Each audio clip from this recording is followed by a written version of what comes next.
Eh bien, oui, l'État doit se réinventer, avec, je dirais, comme réponse, un subtil mélange entre agilité et stabilité. Finalement, la réponse s'appelle en 3 lettres, ESG, et à l'évidence, la réinvention de l'État passe par le G. Je pense que les panélistes étaient assez globalement d'accord pour dire que le protectionnisme n'était pas une alternative crédible à une politique industrielle. Dans le sens où, là où une politique industrielle implique une implication de l'État afin de promouvoir certaines industries ciblées, afin de leur permettre un développement, le protectionnisme est destructeur de valeur en augmentant le coût d'importation des produits et donc une baisse du pouvoir d'achat. Ça réduit l'innovation et ça génère de la rente pour des entreprises qui sont en fait protégées par les barrières douanières. Alors la cession, c'est un autre modèle de croissance et on nous envoie un double message. Le premier, c'est qu'il y a des changements structurels, à commencer par la transition énergétique.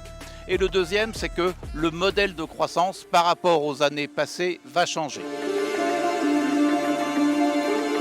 Une idée n'a pas été abordée, celle de la mesure de l'efficacité et de la performance du système de l'État.